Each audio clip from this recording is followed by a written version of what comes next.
இளம் கீற்றினிலே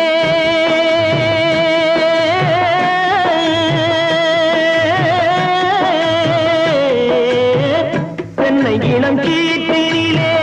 தாராட்டும் தென்றலது தென்னை இளம் கீற்றினிலே தாராட்டும் தென்றலது தென்னை தனை சாய்த்து விடும் புயலாக வரும் பொழுது தென்னை தனை சாய்த்து விடும் புயலாக வரும் பொழுது அமைதியான நதியினிலே ஓடும் ஓடம் அளவில்லாத வெள்ளம் வந்தாலாடும்